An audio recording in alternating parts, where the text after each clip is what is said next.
ladies and gentlemen, boys and girls, be you Clydeside, Stateside, or worldwide, it's time to rise up.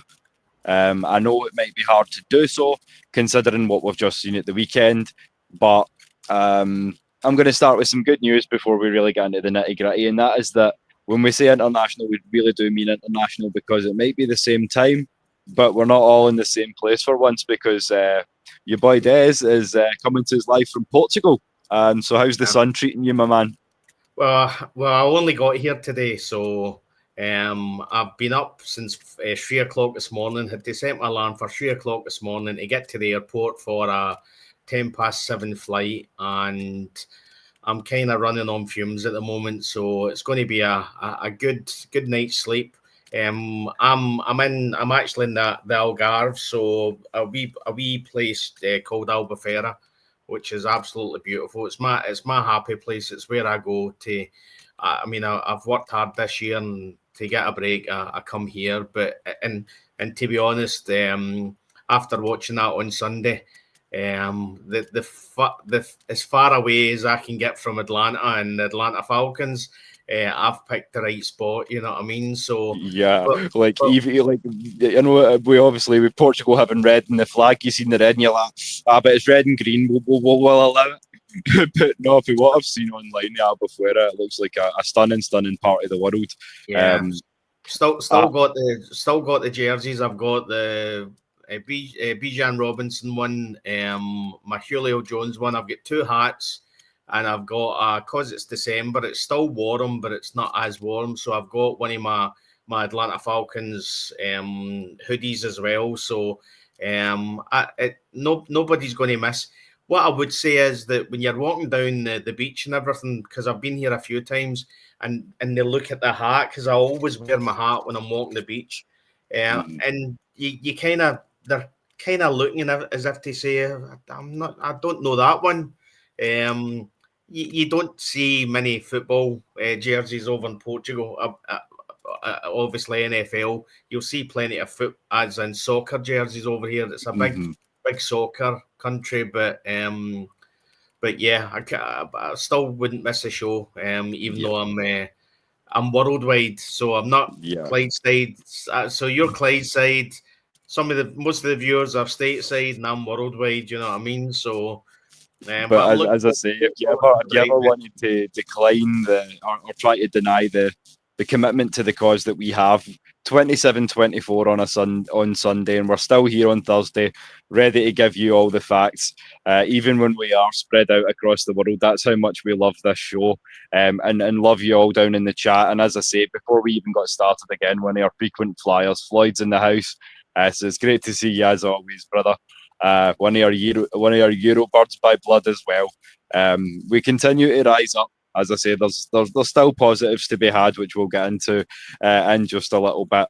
But as I say, without you guys down in the chat, there's no point in us doing this, Des. So you see the same guys every single show. It's what inspires me to get up and really get my head into the books again, because I'm like, no, the guys want the facts, so I need to look that stat up again, or I'll throw my hand up. Your boy's getting senile in his advanced years now.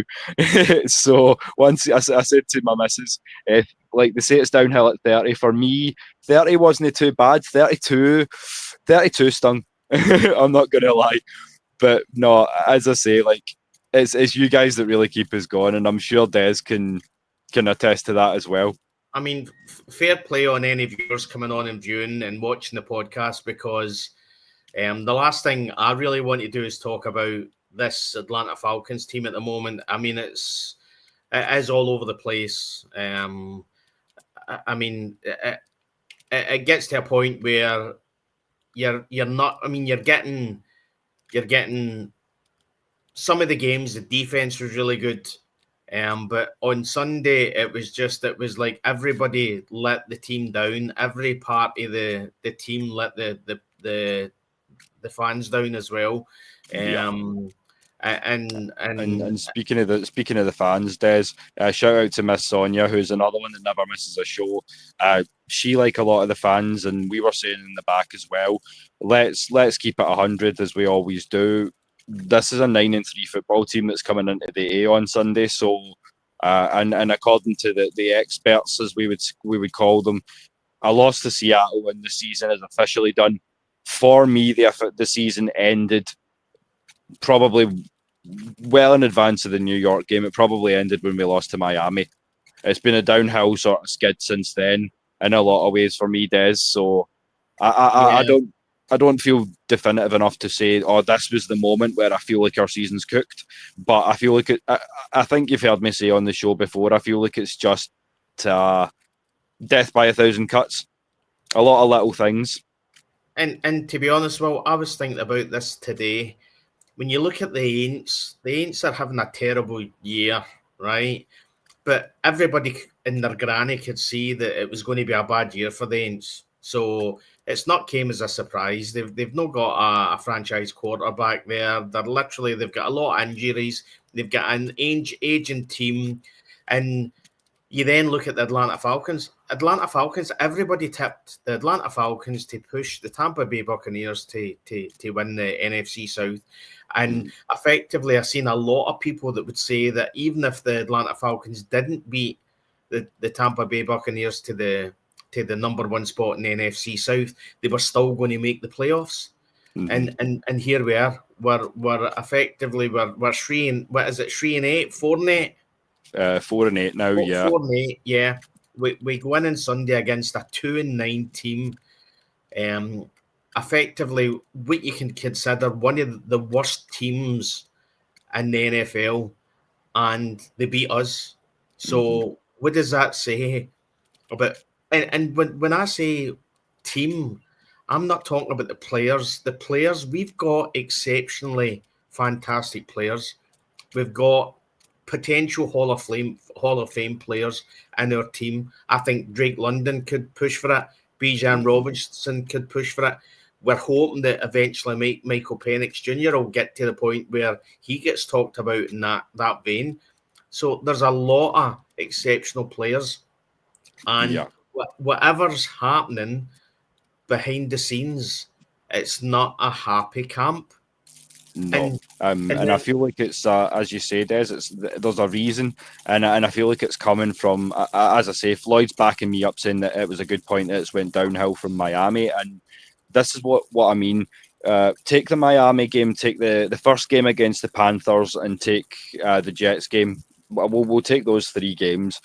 I wouldn't be surprised if the Jets now start a little bit of a run to end out their season. It happened in Miami, and they ended up beating Buffalo, who was a team that we were scared to play, but we handled. I know we also did the same at Washington to Minnesota. Their seasons have kind of fallen off a little bit, same as Buffalo's has, but these are still very, very good teams. But we didn't then capitalize on that momentum. Miami did. You've seen what the Panthers have done. But as I say, it's just not been good enough, Des, because we came in talking about playing and the games being decisive against Tampa for the top of the division, and instead the games are important against New Orleans to see who's on the bottom. So it's not where you want to be. But what you're watching, Will, is the bad teams are improving. They're getting better.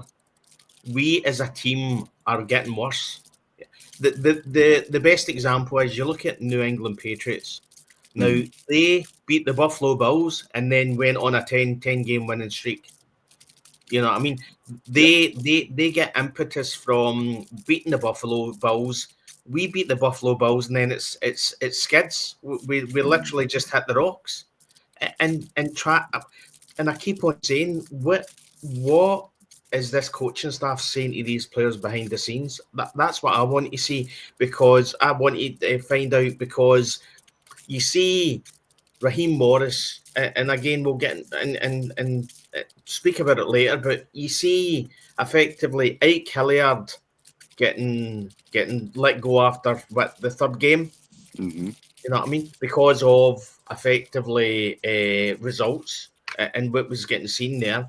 Then Raheem Morris gets asked about Marcus Williams, the specials team coordinator, whether they're looking at changing that, and he said no. You know what I mean? It's not all about it's not all about results. It's about what goes on in practice. I feel like it's 100% about results, and the results speak to me as we've said multiple times, Des, and I know you've always backed me up on this point. Is what is the use of holding on to players specifically for the use that they will give you on special teams when the special teams are not underperforming? That is not something that you would look to cut. You will instead part ways with a receiver, which at that time the receivers weren't massively underperforming. I know Darnell, it was just at the start of his sort of injury struggles and things like that, but we still had Ray, who was playing okay. I mean, yeah, maybe the scheme needed shaking up, but I felt like it was always deeper than Nike Hilliard. I feel like he was a fall guy. And I feel like the fall guy strategy that's been the way in Atlanta wasn't the way, because we've seen what happened with, I was going to say Jeff Lake, with Jimmy Lake as well. So yeah, and Floyd saying again, even the first game against the Bucks, we really should have won that. And he likes Troy Anderson, but yeah, nothing from that guy. No, there's a lot of names that should be performing at a higher expectation, but Des, I'll let you take this one as well, because Floyd makes a good point here. We're hearing nothing from this coaching staff about the extent of injuries sometimes, what the injury actually is, the prognosis as to how long we're going to be waiting for a return and things like that.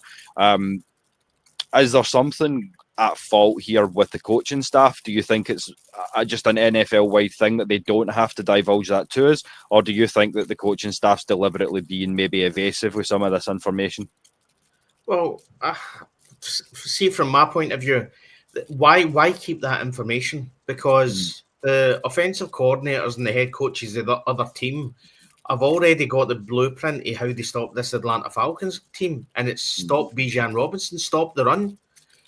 Raheem Morris specifically came out and said that. Didn't hide it. Everything's going through Bijan. So why hide injuries? You know, it just makes no sense. You hear, you see the press conference with Raheem Morris talking about how he'll take bullets for the players. Well, let the players.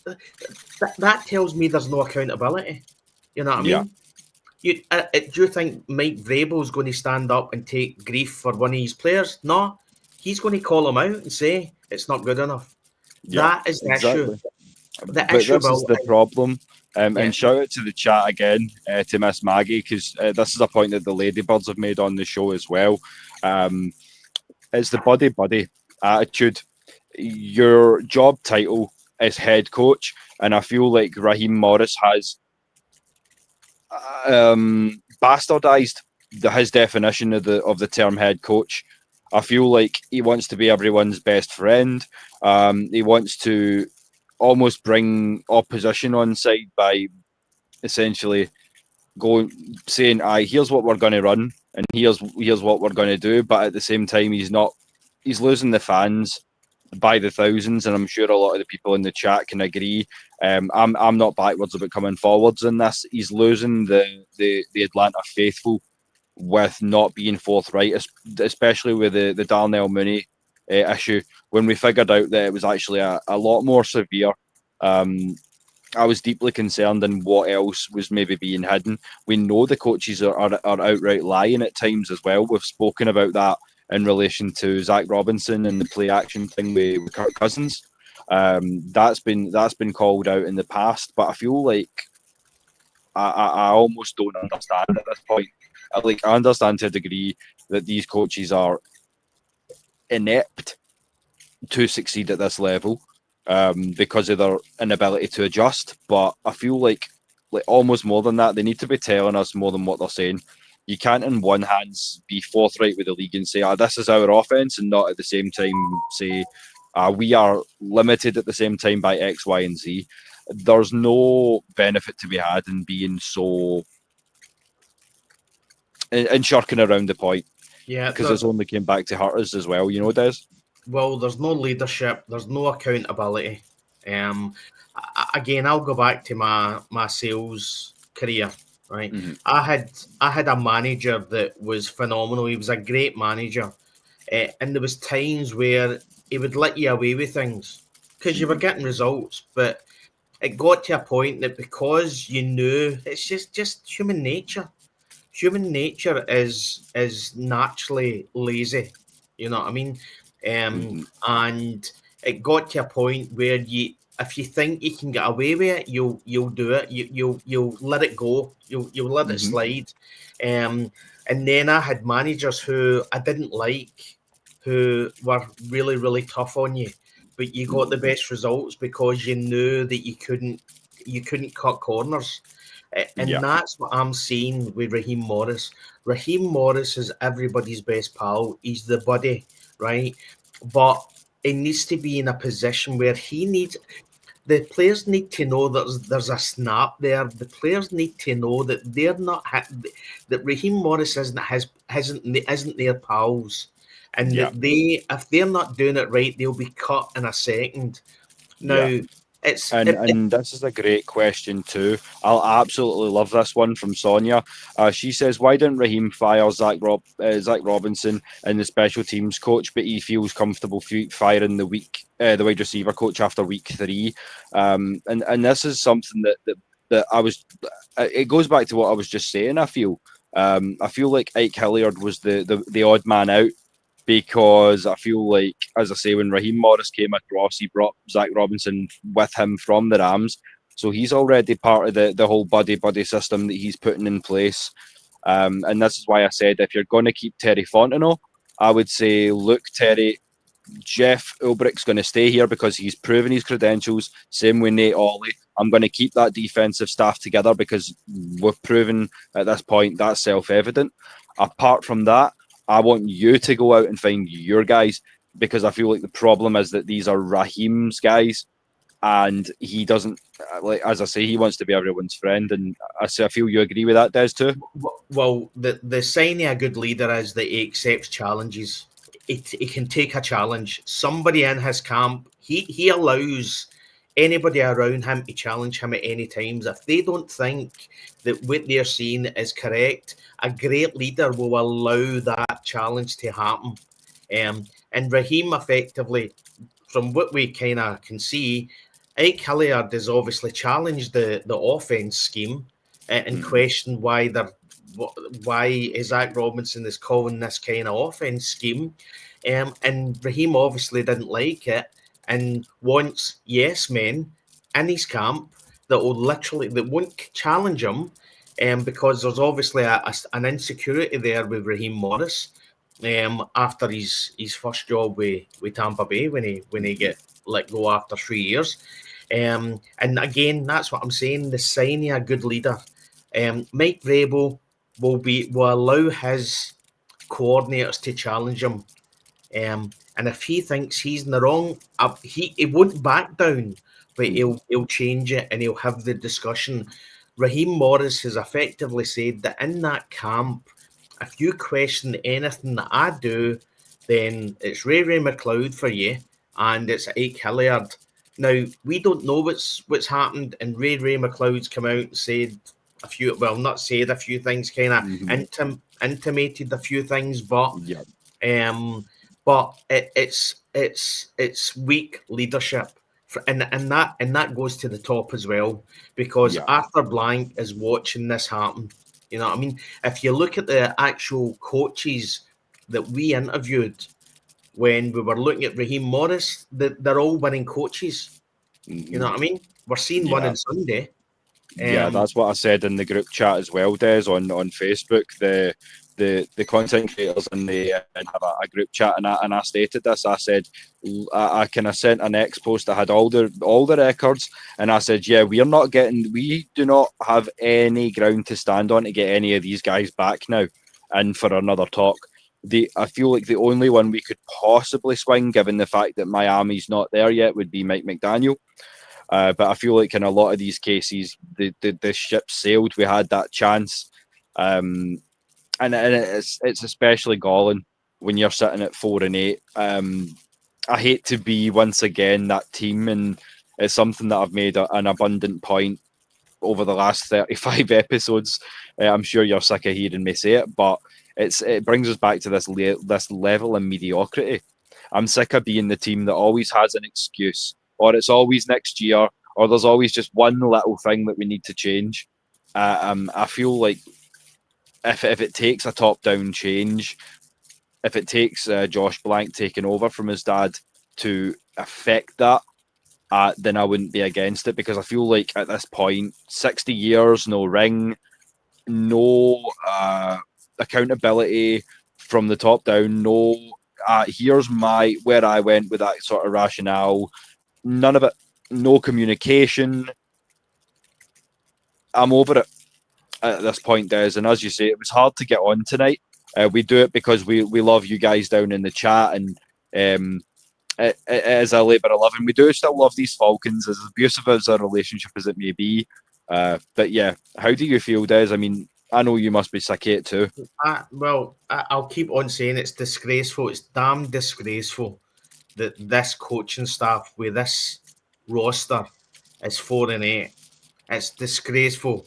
I could probably, you look on, you're probably maybe 8 to 10 teams that have got a better roster than the Atlanta Falcons. Mm-hmm. And we've got a coaching staff. And again, you see on Twitter and X that effectively the feelings coming out of the blank camp is that Raheem's going to continue to the end of the season. Mm-hmm. And then we go back to last year when Jimmy Lake, I mean, we could see after 2-3 games that Jimmy Lake just wasn't a defensive coordinator for the NFL. Yeah. And he lasted to the end of the season. Now, I understand all this continuity and all that stuff, but at some point you just need to, same way Arthur Smith, at some point you need to say it's not working and make changes. And from my point of view, I think it's getting to a point that Arthur Blank, because he's getting to that age now, he's, I think, 82, 83, because he's so desperate for this Lombardi trophy that he craves, that he's effectively making rash decisions, hoping that that's going to make the difference. Mm-hmm. And again, the most galling thing is that we had 3 coaches that we interviewed. Mike Vrabel, as soon as I seen Mike Vrabel getting interviewed, I remember tweeting it out, don't let him out the building. Mm-hmm. Do not let him out the building. That's the kind of guy that we needed in Atlanta Falcons, a guy that was a proven winner as a player. Mm-hmm. And effectively the Titans were a mediocre franchise, and he was getting them. They were a playoff team under Mike Vrabel. He had a lot of injuries at the end, and then they decided ridiculously to get rid of him. So what I would say is that anything I say about the Atlanta Falcons, there's a lot of players that I'm not putting this on, because they're going out and they're putting their bodies on the line. I completely understand that. But this coaching staff is woefully inadequate. The only one that effectively can take an inch of praise is Jeff Ulbrich, and on what he's done with the defense. And that's only because the defense has been so bad in the last few years. But watching, it's getting to a point that it's just the narrative of the Atlanta Falcons are that it's a good team with bad results. And yet, again, we're the ones that get caught up on it at the start of the season, when we're getting our back up, when we're getting upset, when we hear people saying 7-10 season again, and we're going, is this, what game are you in what world? Are you looking at this team we've got? But they've got obviously a crystal ball, and they can see what we couldn't see with the red and black blinkers on.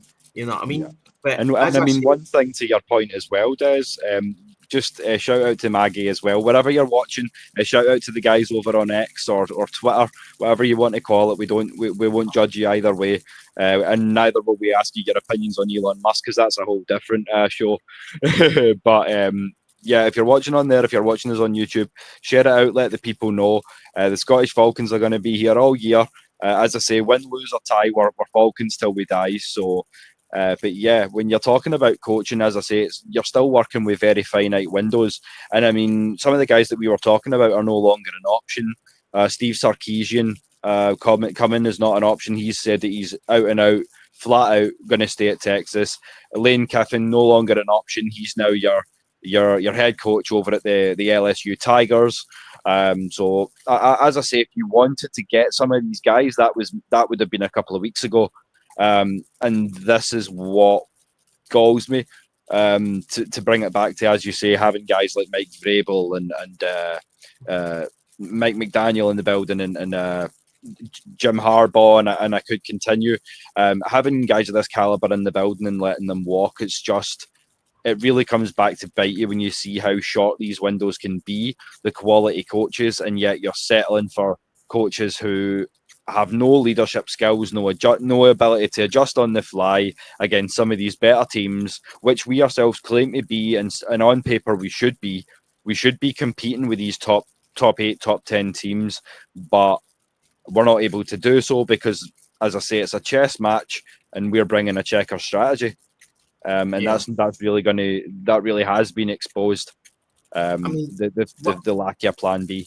What I would say, Will, is that if you're a coordinator just now and you're looking at head coach positions, Atlanta Falcons is appealing. It really is appealing because they've got such a strong roster. Yeah, you've got your issues with the quarterback and problems with that and how that's going to go. But the actual roster itself is, it's top 10. It's a top 10 roster. Yeah, shout out to the chat because they're saying Raheem and Robinson have both got to go, and shout out to Night Whisper 5247. Before Mad Mike goes on a rampage. He probably will. Mad Mike will have plenty to say about this, I'm sure. And if you've been watching his stuff, we always try to keep an eye on what the boys are doing. And yeah, he's not too happy either. And this is what I'm going to say, because at the end of the day, going into 2026, I've proposed to Des that we start the Scottish Falcons swear jar, because we've just put the parental advisory tag just as standard now on the shows because we never quite know how colourful it's going to get. But we know we don't have to explain that to you guys in the chat. You guys are suffering it all here beside us. And Sonia's saying that all the coaches we've brought in for interviews are all winning, but we hired an idiot. Exactly. Looking at that Sean McVay coaching tree, we got the dying branch. Looking at it, he's, but as I say, 33 and 56 now. Is it as a head coach? Yeah, should speak for itself. I mean, he's had plenty of time. That's not a one season record when you're playing 17 games a season. He's had tenure to prove himself, to make that adjustment, and he hasn't done so. So yeah, the guys in the chat can see it, and we'll back you guys up as well. I feel like a lot of the diehard fans who know what they're looking for have known since week 5, week 6 that this had to change. I mean, listen, I'll say again, 4-8, it's disgraceful. I mean, we're literally, if we lose on Sunday and the New York Jets win, then we've got the same record as the New York Jets, and they beat us. And when you actually look at the game, we dominated the Jets. Mm-hmm. We dominated them, and you literally look at we're creating history with the statistics that we're putting up for a loss.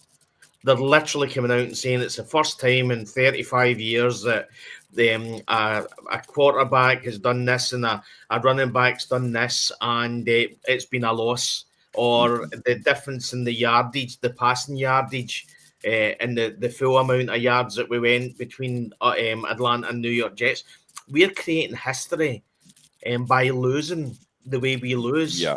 Literally, you would feel like it was scripted. It feels like one of these guys that do like the Madden experiments. Like they go on and they go, today, folks, I'm going to see how many things I can do well and still lose the game.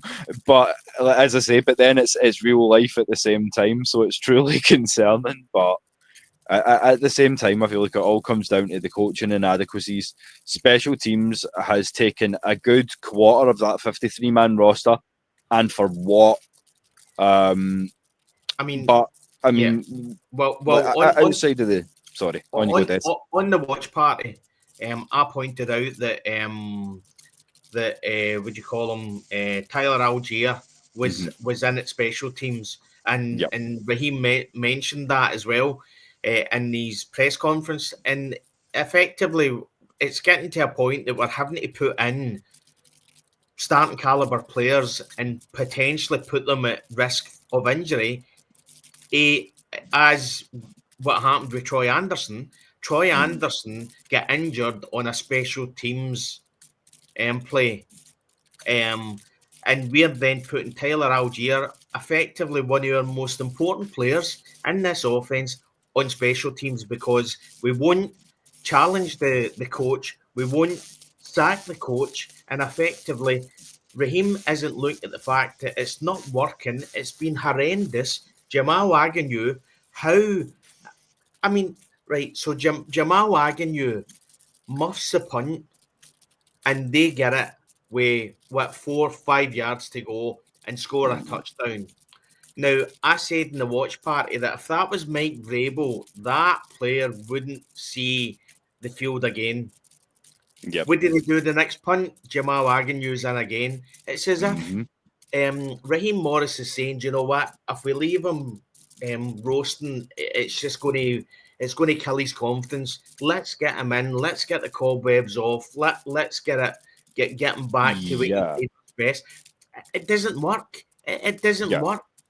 It's two things. It's the, as you say, the level of inadequacy, the level of what he's reached his level to where it goes no further, because that's a strategy you would maybe do with a college returner. Just go, he's a young kid, he's going to make mistakes, he's a freshman, sophomore, be it as it may. That's something you do to get someone prepared for the league.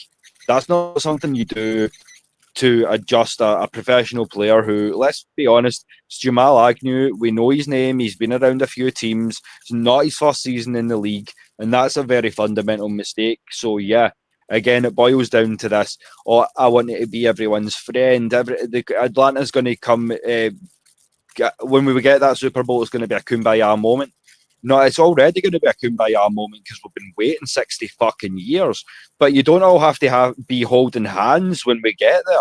This is what Des and I are trying to say. We need, pardon my phrasing here, but we need some balls in the coaching. That's it. We need accountability. We need accountability, mate. I don't care. I would rather have Nick Nash out there and Kobe Bryant and see players that they might not be at the point where they're good enough for the NFL, but they might be. But they'll try. You know, effectively, Jamal Agnew is a veteran, and again, it's all about the coaching. What is he thinking when that ball's coming down to him? I mean, if I'm looking at that and I'm not a professional player, I'm looking at that and going, do you know what? I'm going to step aside, let that bounce into the end zone, and then we're back to the 35. You know what I mean? He looks at that and thinks, you know what? I'm going to grab it and try and get it for 5 yards. I've already said, if Jamal Agnew effectively takes a knee every kickoff or every punt, we would be in positive yardage. The Marquise Williams, should they be there? It's woeful. And you then look at what's going to happen in this season. I guarantee you we'll get another couple of wins, some rah-rah wins, and then the decision will be made to keep Raheem for another year, just like what we've done with Arthur Smith. I would hate to see that, and I mean that's something that opens up something that I was going to leave until a little later on, but we can always turn it positive to close, because let's just peel the band-aid off now, Des. I mean, in terms of what we want, what we hope to see, and what we expect to see, that's two very different questions, because I mean, there's still for all intents and purposes, there's still hope that we can spark some sort of life into the rest of the season. Maybe not compete for the playoffs, but at least give us some sort of hope. And that's probably the last thing I want to see, because I want Raheem out. I want Zach Robinson out, because if we come back with this offense next year, then it's going to be an entirely different question, because you're sold. You're like, we've made the point before that we're wasting the primes of guys like Bijan, Drake London, Kyle Pitts, AJ Terrell. I mean, Chris Lindstrom's 28 now. It's not especially old, but I mean, we got this guy out at 22. Yeah, Jake Matthews is what, 33 now? Yeah, You know so I mean, and again, we come into what we were talking about earlier, but it's very finite windows of time to capitalize. I mean, Bijan is a special, like, just singling him out for one. There are many, but Bijan is a singularly talented running back, especially when you're talking about how quick he is from sideline to sideline, more so than vertical speed. But he is a special talent, and I hate to say this, because 2 weeks ago I was saying it was ludicrous, but I can see why people are saying trade him to Pittsburgh, because then he at least can do something with a coaching staff that would maybe use him a little bit better. So as much as I'm not in any way speaking that into the ether, I can see teams going like that. No, do you know what? See, if you don't know how to use him, send him over here. But Raul, there was times where we were watching games and I was saying that we're effectively a bad team with an exceptional runner back. Yeah. So if Bijan Robinson goes, it's lost for the next 2, 3, 4 years. You know what I mean? We know that Arthur Blank, Terry Fontenot don't like the word rebuild. What I would say as well is the biggest concern for me is Drake London and still not having a contract agreed. Because if you're Drake London's agent and you're looking at this team and what's going on around it, you think to yourself, the only way my client is staying in the Atlanta Falcons is if we rob them. Absolutely rob them. And that's what's going to have to happen. Terry Fontenot is going to have to give him a top 3 wide receiver contract, which I think he deserves. But effectively, if I'm Drake London, I'm looking and I'm saying, well, see if I'm staying here in this, I want cash. I want big bucks to stay in all this.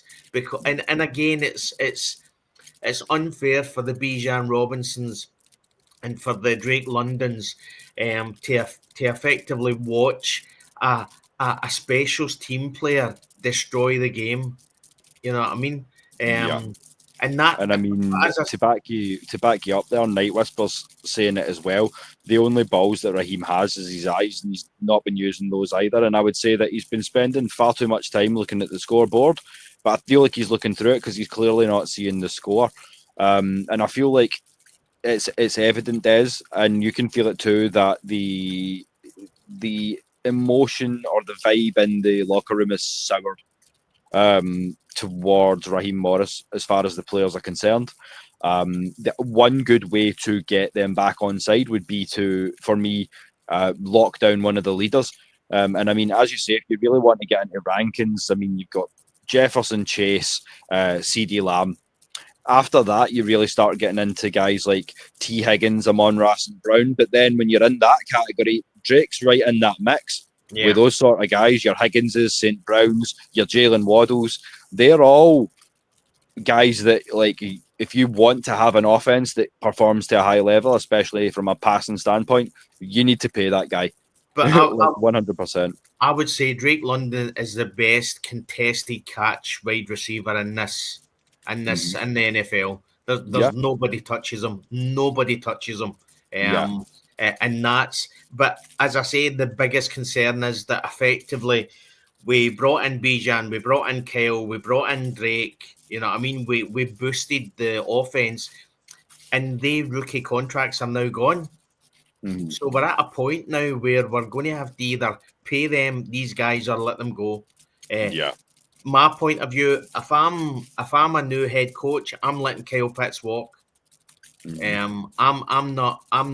He's not getting a top five tight end contract for me.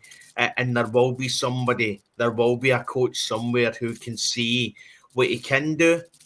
Like the Caden Ellis, when we brought Caden Ellis, he was getting underused at the Aints. We brought him in, and he's a phenom. He's been phenomenal for us.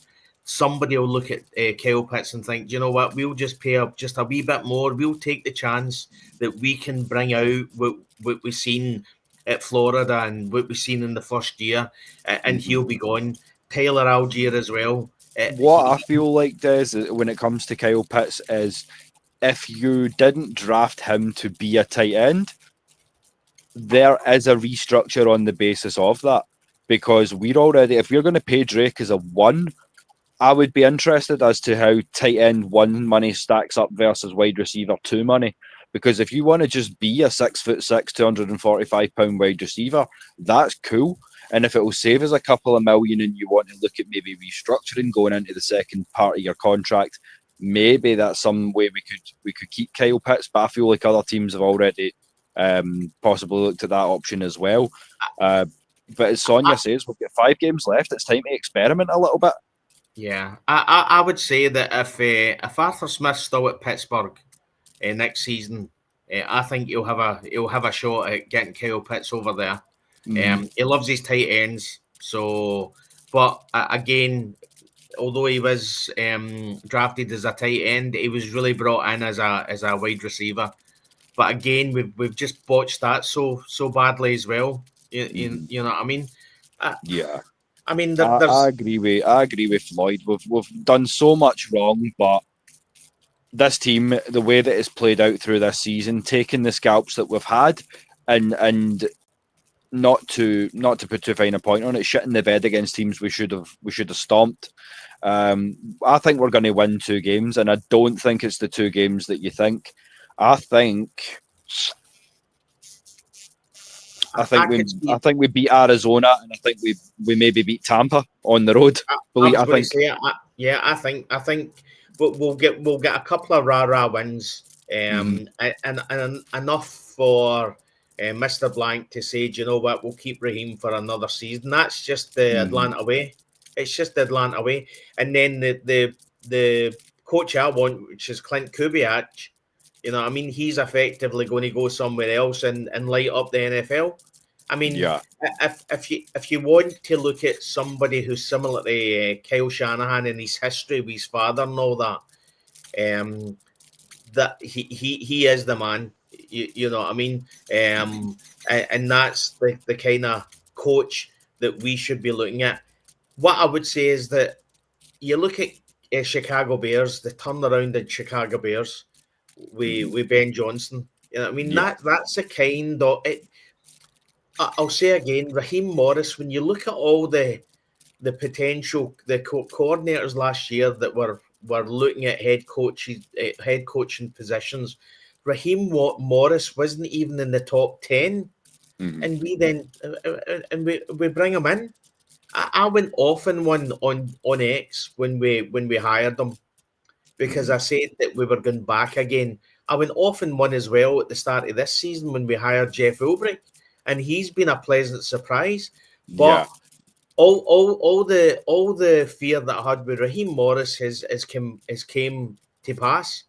But we need to effectively go out there and say who is the best, whether it's a coordinator or whether it's somebody maybe like Brian Flores, somebody that's had a head coaching job before and has had issues, injuries, whatever. We just need to get the best leader out of all of them and bring them in and just say, it's your truck, it's your car, you drive it, you go where you want, we will step aside and we will let you do whatever you want, and let them get on with it, because we're getting to a point now that the 2016 season and the 2017 season are effectively a long past time, and we're getting to a point now that we are at the point where we're looking as being in the same brackets as the New York Jets, the New York Giants, and the bad teams. We are one of the bad teams, and it's depressing. It really is, man. Truly. Well, as I say, there was a few reasons why I said to Des tonight. We'll try and keep it short and sweet. Well, maybe not sweet, but at least civil. Because for one, I know Des did mention he had the patio doors open, so we can't give it too much volume tonight. But no, it's not good enough. As Night Whisper says, and down in the chat as well. I think we need real coaches that know how to use the players. And that's something that and he's mentioned somebody I've mentioned before. Yeah, John Gruden. Yeah, I've mentioned him a few times. Get John Gruden in and just say, listen, you were effectively threw on the dumpster. Everybody's written you off. You know, I mean, the guy's football mind is phenomenal. Yeah, I mean, his history. Somebody who wants to come into the NFL and literally show them that he's not past his best. What I would say with John Gruden is he would go out there and he would get the best coordinators, because he would make sure that he's maybe not been in the league for a few years, but I guarantee he'd make sure that his coordinators were young coordinators, and he's proven. He's a proven head coach that likes to bring forward his young coordinators, and they move on to bigger and better things. You know what I mean? So yeah, I mean, listen, John Gruden can't do any worse than what Raheem Morris is doing. No, I would 100% agree with that, and I feel like his mind for the game is very expansive and very sharp. I've seen him in open conversations on the blackboard with guys like Jared Goff, with Justin Herbert, guys who have NFL pro tenure at this point, and they've even come out here and said this guy boggles your brain. He's depth of knowledge of the game. It's just baffling, and that's the kind of guys you need, because the amount of John Gruden's forgotten more plan Bs than Zach Robinson or Raheem Morris could ever hope to learn. So yeah, like that is a great shout. He's one of the options that not a lot of people, as you say, are looking at. A lot of people are just like, nah, he's cooked. But no, I feel like he's got a lot to give. See, when you've got a head coach who literally can look at every situation and look back to when he was in that situation before, and he's the one thing about John Gruden is that John Gruden has made mistakes and came back from them. Raheem Morris makes mistakes and doesn't learn from his mistakes, and he just doesn't recover. John Gruden has been in so many on the field so many times in 20, 30 years that there's nothing that surprises him anymore on a football field. So it would be better. It would just be better than Raheem Morris. And when you've got a coach who effectively, you've got players who are sitting there just listening with astonishment at what this guy knows. Straight away, that's respect. It's not about being a pal to them. It's about, I'm your head coach. I'm not your pal, but I'm going to tell you and I'm going to learn you stuff that you'll never ever need to know, but I'm going to make sure that you know it just in case it ever happens. That's John Gruden for you. Raheem Morris is at a point where you see the teams coming out in the first half, and he's got this ridiculous plan where he wants to take the ball first. He wins the toss, he receives the ball, which is ridiculous. You get the ball after the second half. You get to learn what team you're up against in the first half, and then you plan accordingly at halftime, so that you know that when you've got that kickoff, you know how to plan against that because you've seen it for a half. You know what I mean? He doesn't want to do that. Raheem Morris thinks he's smarter than everybody else, and he's got better plans than everybody else. But what Raheem doesn't understand is that the plan, because he's the only guy that's got that plan, it's not because it's a phenomenal plan, it's because it's not a good plan. Nobody's using it because it's bad. So what I would say to Raheem is, if you're thinking of doing something, don't do the opposite, because there's probably a good chance that it's going to be more successful than what you're doing just now. Yeah, as you say, there's not much new these days in the NFL that hasn't been done before. But if it's not being done anymore, there's probably a reason for that. And he sucks at timeouts and challenges. And time's been a big thing. His clock management's been woeful. Even his down management's been terrible. Like running the same play on second and third, or third and fourth down when you know you have half a yard to go. Not flipping the play. Even these challenges have been bad. You know what I mean? He comes out in a press conference with a challenge that literally he's looking at the scoreboard and he's watching it and the replay, and you can see that it's the guy wasn't over the line, and he then says a challenge that because there was a chance he could have just got there, but I thought it was worth challenging. No, it's not worth challenging. You're losing a timeout because that timeout is potentially 30 or 40 seconds that the offense is losing at the end of the game. I'm sorry, but I'm over this coaching staff. Yeah, this guy could get us could win the next every game at the end of the season, and I'd tell you it's pot luck. It's pure luck that this guy's winning it. It's down to the players, not the coaching staff, that we win games. And nothing this season has shown me any different.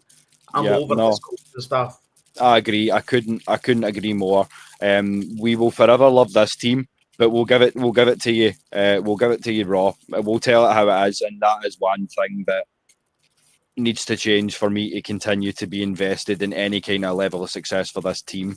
But the team itself, as I say, to get it back on side, we do have a few special mentions to the positive just before we do wind things out for the night. But we don't always like to be doom and gloom here, as much as it has been a disappointing season. So first off, there's been 6 Falcons players, namely Bradley Pinion, who's at number 3, Bijan Robinson at number 4, Xavier Watts at number 5, Drake London and Brandon Dorlus at number 7, and Caden Ellis at number 9. That's within their positional top 10s in terms of Pro Bowl voting. And I'm extremely happy with that. Des, we'll get your thoughts too, but especially with guys like Caden Ellis, Brandon Dorlus to be within the top 10, because those are guys that we were hoping would emerge. Obviously, we knew we would see guys like Robinson, London. Watts is a great name too, because it speaks again as to the quality of this draft class. But congratulations to all the guys, and let's hear your thoughts on that group then. I'm going to be a bit controversial here, mate, because the way I look at it is the Pro Bowl voting is it's a popularity contest. That's all it is. It's effectively how many times can you press that button to vote for your guys, until they decide that they want to do it like the Hall of Fame and effectively have maybe general managers, head coaches, coordinators, everybody in the NFL effectively voting on who they think should be in the Pro Bowl. I'm over it at this point, because the way I look at it, mate, is if we get 6 Pro Bowlers in the Pro Bowl game, that is going to be a shocker for me, because after Sunday, Bradley Pinion is off my Pro Bowl. That's for sure. With the punt. What I would say is that there's been seasons where we've had no players in the Pro Bowl, and there's been 1 or 2 players in our team that deserves it. Yeah. And again, when I say popularity contest, it tends to be the teams that are winning most are the teams that get the players in there, understandably. Yeah. But you've got a losing team in the Atlanta Falcons, but players like Caden Ellis, players like James Pierce Jr., you know what I mean? number one rookie sack, along with Jalen Walker. Yep. 5 sacks each. Mm-hmm. You know what I mean? Abdul Carter, 1.5 sacks. Yep. Billy Bowmer Jr., 1.5 sacks, the same as Abdul Carter. So effectively, there's, as you say, mate, not just about the Pro Bowl voting. There's so many great things that has happened this year. The pass rush, we're probably going to have a historic high sack rate this year. Yeah. Phenomenal. The defense, it's improved so much. The draft class this year, phenomenal. We're not going to be the guys that are always doom and gloom. But what as Will says, if we see somebody in this organization that is taking this team down, we're going to call it out. We have accountability, and we'll always challenge it. But there is so many positives in this season that you look at it and you think, if we just get the right coaching staff in place, the future could be really, really bright. And but that's the worst thing about all this. That's the worst thing about this situation is we've got the players to win, to get to the playoffs, to challenge, and it's the coaching staff that's destroying it. But Pro Bowl, Bijan should be in there. I mean, he's putting up record yards. Yep. Drake London should be in there. I mean, his yardage is up there with the best, and he's missed games. You know what I mean? There's loads of players. Caden Ellis should be up there. Yeah. James Pierce Jr. You know what I mean? I agree with you in so many regards. Like, as I say, it's another thing that we've said far too much on the shows this season, but we have far too many great players in far too many places to be 4-8. And the reasons why are self-explanatory. And shout out to Night Whisper. It's the first time I can think that we've seen you on the show tonight, and we're glad that you're loving it. So we're here every Thursday, every Saturday at this time. If you want to get involved on the panel as well, that's something you can always do. So you can always hit your boys up through the social media as well, because that's something that we're going to talk about as well after we cover the Man of the Year situation, is that we would like to set you guys expectations for the coming season, because me and Des do have a lot of work to do to kind of reset things for the new year. But before we do any of that, just a special mention as well to Falcons cornerback AJ Terrell, who has been named the Falcons team finalist for the Walter Payton Man of the Year award. And then it just goes to show you that he's a leader, not just on the field and on this defense, but also out in the community with his charitable services as well. So huge congratulations from both Des and I to all the guys. As I say, depending on how you feel about the Pro Bowl, it is what it is. But as I say, it's been a long road to get to here. So to still have positives is a blessing. And it's something that, as I say, the guys are all young, so it's something that we can continue to build on in the next few years as well, Des, hopefully. I mean, I remember living through so many seasons where, I mean, 2021, you looked at the team and you thought, I mean, who would you put in the Pro Bowl? There was nobody. It was an average team. We had average results. We had an average coach. It was effectively all 1-year contract players.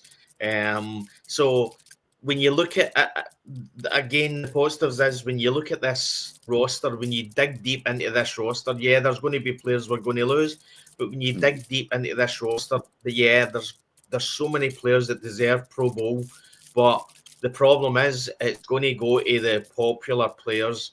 It's going to go in the wrong direction. It's going to go to the guys that everybody knows, the Caleb Williams and the Drake Mays and all the ones that are getting the hype with the media, and the players the great players that are on bad teams are getting overlooked. So that's what I say about the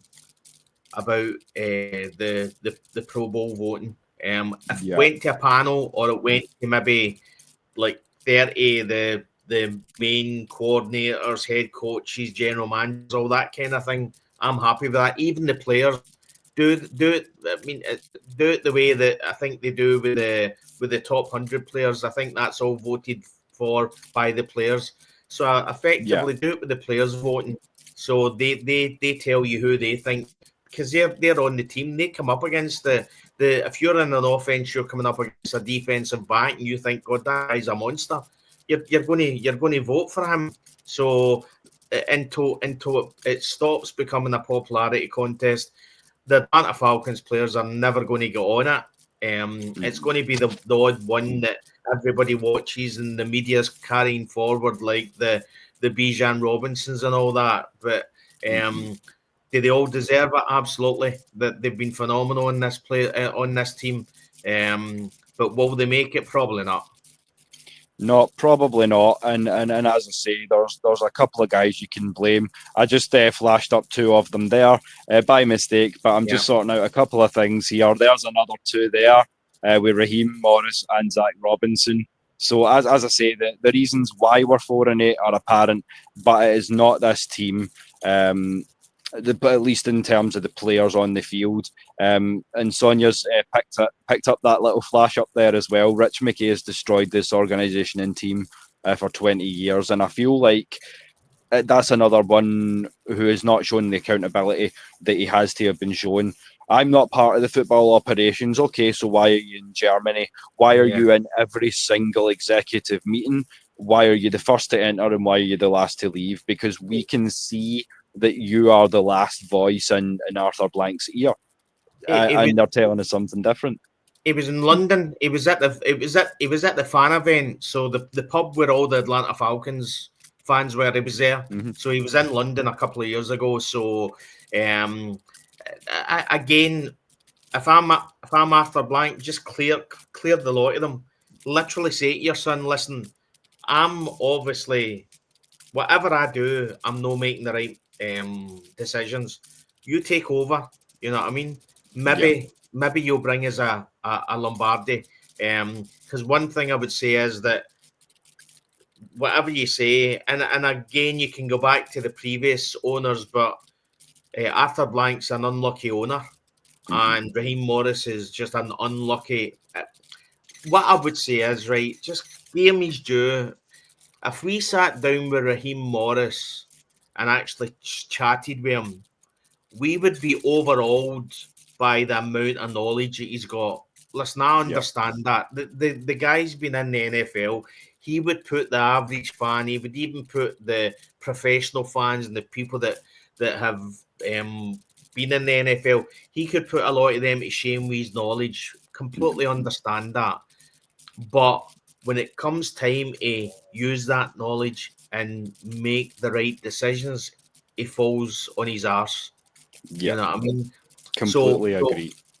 And that's the problem. So, yeah, he's got a lot of knowledge and it would put us all to shame with his knowledge. But he's an unlucky head coach. He's an unlucky leader. As he said a few years ago, the team don't lose, the leader does, and we're losing. So he's a losing leader. If that was a battlefield, he wouldn't have a second chance. Always soldiers would be slaughtered. You know what I mean? Do you know what they say? As heavy as the head that wears the crown. It's the first point where they want to rest the blame when something does go wrong, just as it should be rightfully the case. And we have shouted out the coaches that have taken their teams to new heights this season. It should be the first point at where you lay the praise as well. But as I say, we've not seen much, at least in terms of a head coaching standpoint, to really heap much praise onto. And that's something that hopefully we can look to address in the off season. And that brings me on to sort of what's coming from the Scottish Falcons shows moving on into 2026 and beyond. So as we said earlier on in the show, we do still have the frequent Fliers program in place.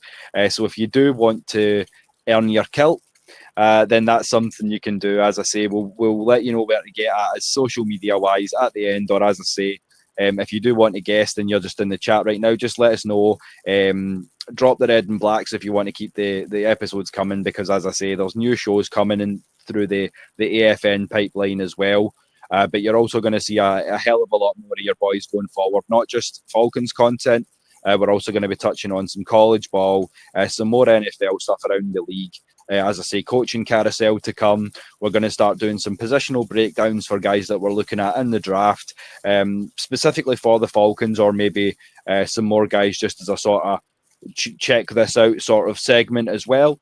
So there's going to be plenty to look forward to coming forward as well. So just to let you know that the season may be done. But as I say, the grind's just beginning, so you haven't seen nearly the last of Des and I.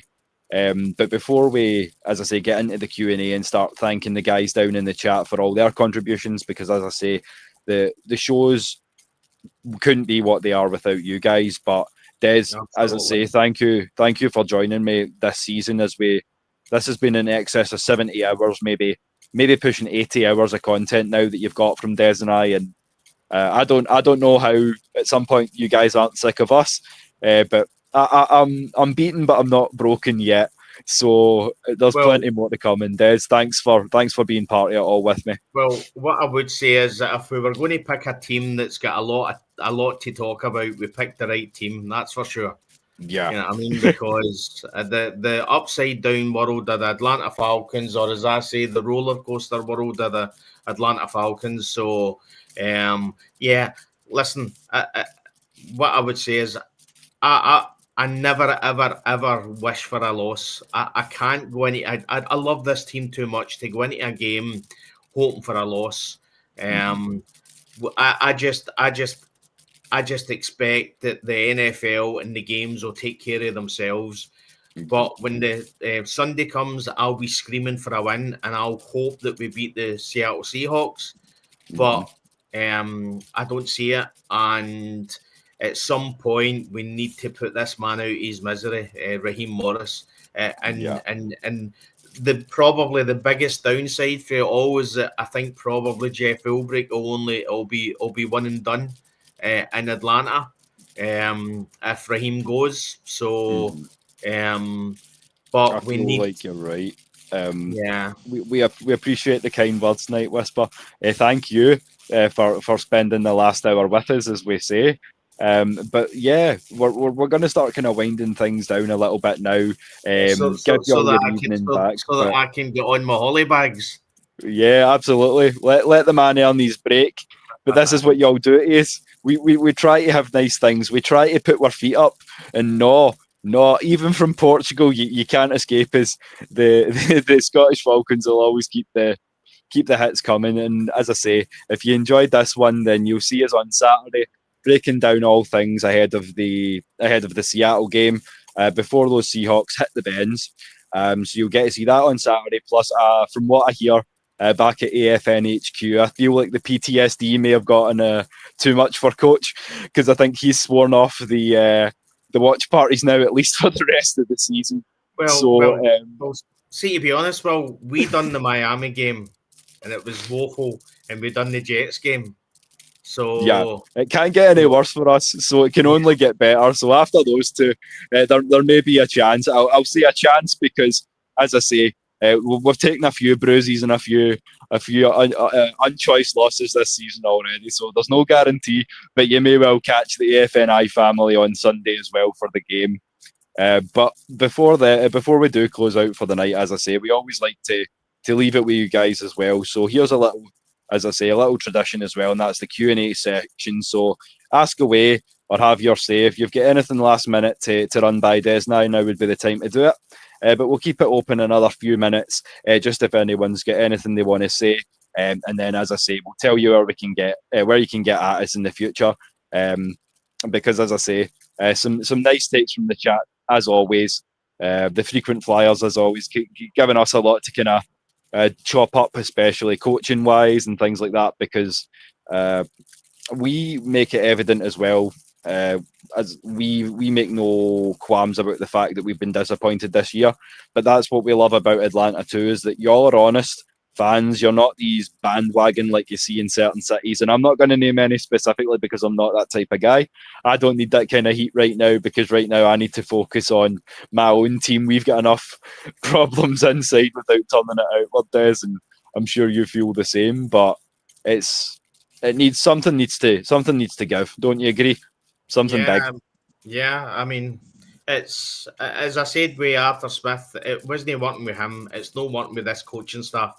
I mean, Zach Robinson he's as I said before, he's the rotten part of the Sean McVay tree. You look at Raheem Morris again. Raheem Morris, the worst thing about Raheem Morris was he watched Jimmy Lake last year be defensive coordinator, and it was only the last 2 or 3 games where he took over play calling. But you could see from early on that it just wasn't working. He's too loyal. Arthur Blank's too loyal. I don't want to be, and I don't want Atlanta Falcons to be a cutthroat franchise. Mm-hmm. But there comes a point where everybody and your granny can effectively see what's happening and what's going wrong, and we need to just at some point just make the decision to move on, and do like the one thing I would say is that you look at a lot of the franchises, and you look at a lot of the head coaches who you look at Sean Haytham, as I call him. I mean, he's 4-2 with Wilson and benches him because he doesn't like what he's seen. You know what I mean? Whatever you say about that man, that's a head. He is a good head coach because he doesn't care what feathers he rustles or any toes he stands on. If he thinks you're not doing what's best for him and what's best for his team, you're out. He's no loyalty at all. And that's what I say about Raheem Morris. Raheem Morris is only loyal to one place, and that's Atlanta Falcons. Not the team, not the players. The Atlanta Falcons and that full team. So it should be effectively, if you're not doing it as a coordinator, as a player, you're out. And, I agree. And again, you then see on Sunday, Jamal Agnew fluffs the punt, costs us 7 points, and he's straight back in again. If that's me, I'm sitting him on his arse, and I'm then saying, when this game's over, I want you in my office, and I need a chat with you. And Marquise Williams, get your arse in the office as well. That's not acceptable. And call them out. Don't all this. I'll take bullets for my players. Well, evidently not. What if your players are costing you games? Yeah, there comes a level where the words are just coach speak and they're just white noise. And there's a reason. There's many reasons why the NFL stands for not for long, but one of them is that is the appropriate attitude that you need to take as a head coach in this league. It's a business first, and it's a business that's ultimately driven on wins and losses. So if you're not getting the job done, then that is gonna be basically the be all and end all to your season. As I say, there's a difference between a bad team and on paper we're not, but we're a bad organisation. So at this point, I'm not sold on the team, but the organisational or disorganisation in Atlanta has to change before I'm ready to consider anything, you know. And again, mention what Floyd said about Rich McKay is a big reason we suck. Now, who's to know whether Mike Vrabel wanted to come to Atlanta? There might be a lot of Ben Johnson. I know he was mental with taking Chicago Bears, but there's probably been a couple of the coaches that would love to come to Atlanta. Maybe Rich McKay is the reason why they're not coming, because they kind of know. They know in the NFL echelons, all these things that happen in an organisation gets out, whether it's the players' agents or whatever. So they'll be talking about what's happening in Atlanta. And some of these head coaches or some of these offensive coordinators or some of these defensive coordinators will know, because they'll hear it from players that they know that will talk to their agents and talk to them on the quiet. So who's to say that Rich McKay isn't one of the reasons why some of these coaches are not taking the jobs? Maybe it's known in the NFL corridors that Terry Fontenot isn't in control, that it's Arthur Blank and Rich McKay that's in control. So if you're a head coach, if you're a coordinator and you're looking at a head coaching job, and you think, well, who's in control? Is it Blank? Is it Rich McKay? Is it Terry Fontenot? Who's working with me here? You know what I mean?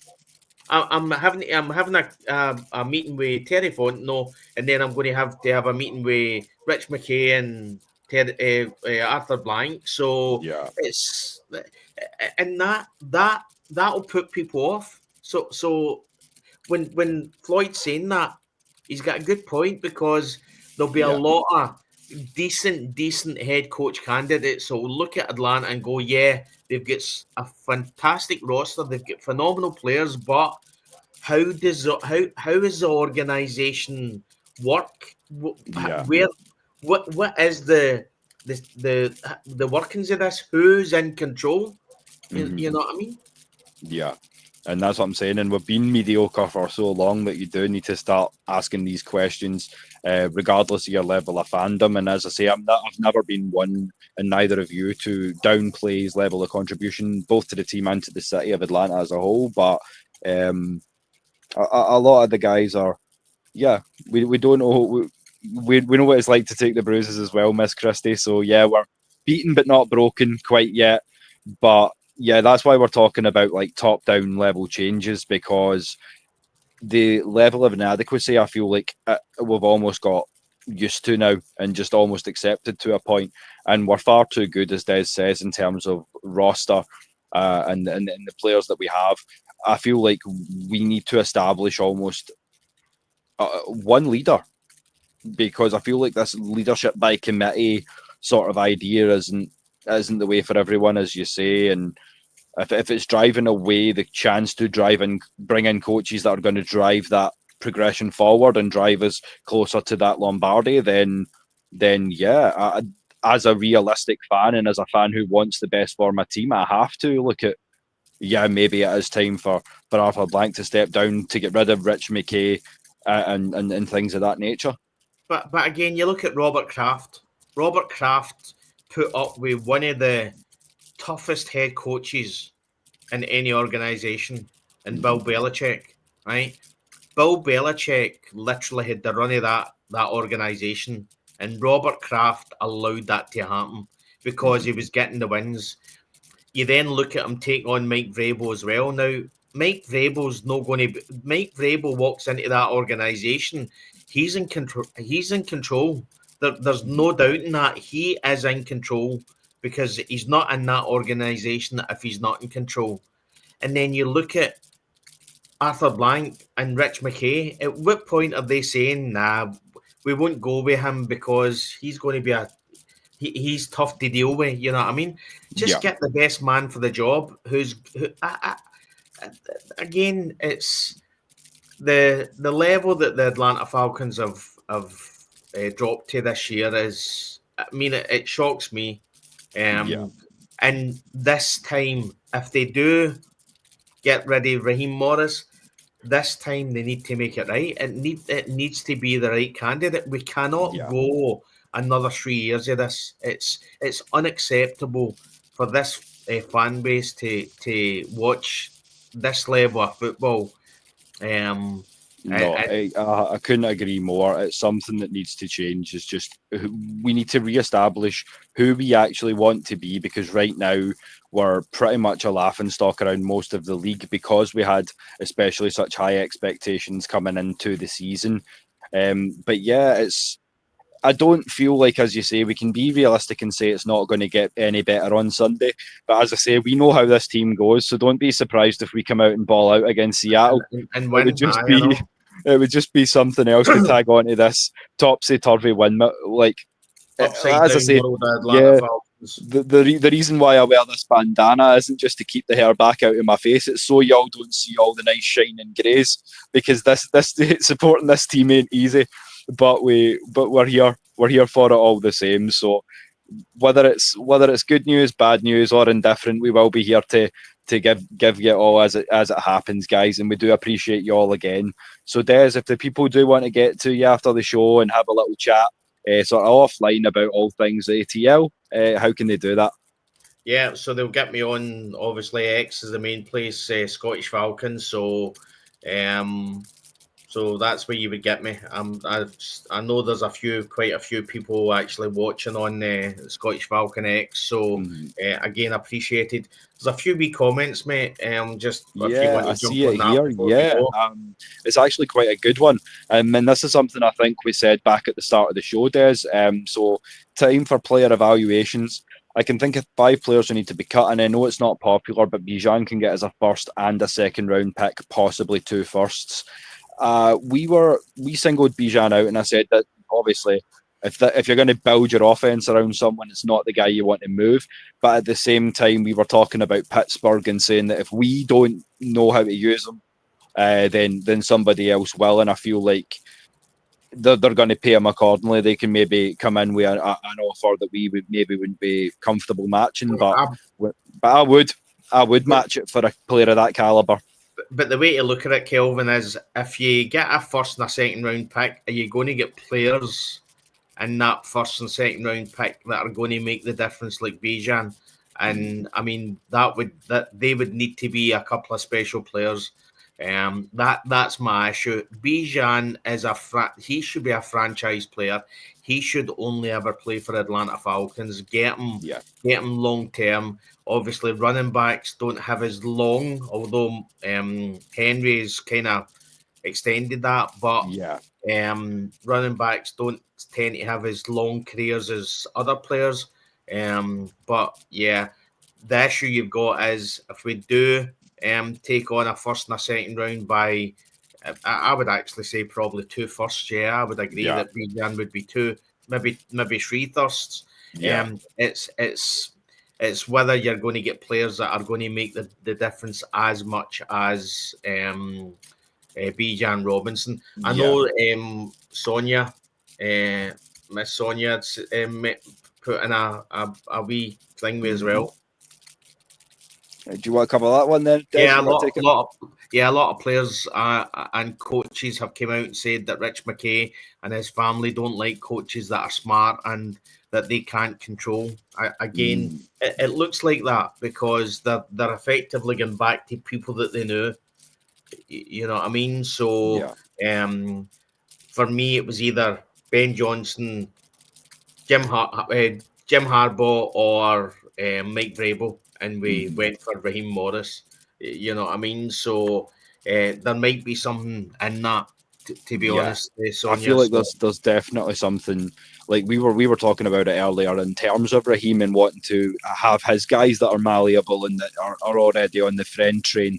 And when you differ from that, that's where you start to have problems, as we spoke about with the Ray McLeod, Ike Hilliard situation. But yeah, I can totally see it. It's not a good look for someone like a Mike Vrabel, especially who would want to come in and just be like, no, if this is going to be my team, then it needs to be my team. And that's going to rub a Rich McKay the wrong way. But at some point, as you say, it's been Rich's show for a long time, as you say, 20 years, Sonia. So at this point, where do we start to go? Where do we start to agree that this is self-evident and that the problem, because of the coaching, has been from further up the totem pole, so to speak? But yeah, it's a great point, and definitely something to think about going into the off season as well. And again, there's another great comment, and I would agree on this. At the moment, it doesn't really matter what we're doing draft wise. We've had probably one of the best draft classes in our history. This season, and we're 4-8. So effectively, good coaches, a good head coach, and a good coaching staff will make average players good players fantastic, and fantastic players exceptional. This coaching staff are making exceptional players good players average, and average players bad. And that's my issue with everything. Yeah, I completely agree. It's something that you've been saying for a good few weeks, and I know Sonia and Christy have been saying, well, like agreeing with you in not so many words as well. It's the fact that we have all this talent spread around the field, but what it really boils down to is what you're doing with those pieces, and the coaches are just not putting these guys in a position to win. We know what we have. It's just sitting here, the guys in the chat, Des, myself as well on the panel. We know sitting here what we've got. So it boggles my mind after a point as to why the coaching staff can't see these are the guys we've got. These are what they do so well. Top of the league in certain aspects of their games. So play to those strengths, or if they're the ones that are being exposed, then there are adjustments you can make. There are personnel changes, but there's been none of that. But well, that's why Jeff Ulbricht's been so successful with the defense, because he looks at each player and he knows exactly how he's going to use them, and he uses them the right way. Yeah. You then look at Zach Robinson, and you look at effectively how he's used the players that he's got, and it's not acceptable. And then you look at Marquise Williams and what he's doing with the team, the players that he's got. Effectively, a 53-man roster, and there was a lot of players that were put on this roster specifically for special teams, and that's what we see week in, week out, and it's accepted. And then the players are looking that mediocrity is being accepted, and then they think to themselves, what's the point? You know what I mean? It doesn't matter if I play well, like Drake London. If I play fantastic, we lose. If I play average, we lose. It doesn't really matter. Why do you think these guys are wanting to put their body on the line when mediocrity is accepted in an organisation? They just effectively phase out. They just zoom out at that point. Yeah, that is a great way to end the night. Des is to drop that, because I mean that was a mic drop moment. You're so used to mediocrity that the words that, like Drake is saying, coming out to the degree of just give the roots I'm giving, and I wouldn't be surprised at this point. I would not be surprised if the man's half-arsing it, because there's bigger problems than what wide receiver one is doing. As we've seen, he can go out and go for 180 yards and 3 scores and we still lose the game. So he's proven to me, Bijan's proven to me with his 1,000-yard season, even under the duresses that we've been under this season, to still get his grand. It tells you everything you need to know, and Des and I will keep saying it until the appropriate changes are made and we get over this hump, that we're too good to be 4-8. But again, well, the biggest fear is that effectively if we come on, say we go out on Sunday and we get absolutely scalped by the Seattle Seahawks, and then Monday it comes out that they've let Raheem Morris go, and we're then on a show talking about that.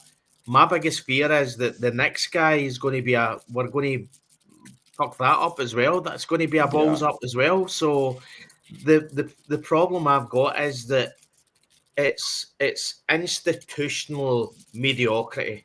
It's people that are making the same mistakes over and over and over again, and not bringing in the coaches that are going to challenge them, not bringing in the coaches that are going to say, like effectively, the big change that happened last year around the Flowery Branch, right? It wasn't a coincidence that the year before the player report, like, effectively all the weight room and all that was a D and an F. You know what I mean? All of a sudden, Arthur Blank gets his checkbook out and it's all getting built. You know what I mean? So effectively, when he is actually challenged, he'll do something about it. Well, bring in a coach, Arthur Blank, that's going to challenge you. Bring in a coach that's going to say, that's not acceptable. This is what I need. I need this, and this. You know what I mean? I'm over the quarterback camera that shows you everything that the quarterback's seen. You know what I mean? Is that our level of technology? Is that all we've got? On the big screen that they can see instant replays, right? Is that it? Right? I guarantee a lot of head coaches would walk in and go, "This is what we've got." No, I need this, and this. Go and get it to me now. Don't care if it's going to cost you a couple of million. I want it here. You know what I mean? That's it. We just need to know who we've got and invest accordingly. And that's top down again. We need to be spending we said it earlier in terms of Drake London as well. We need to be spending the right money in the right places because we know what we need to do to make this team successful.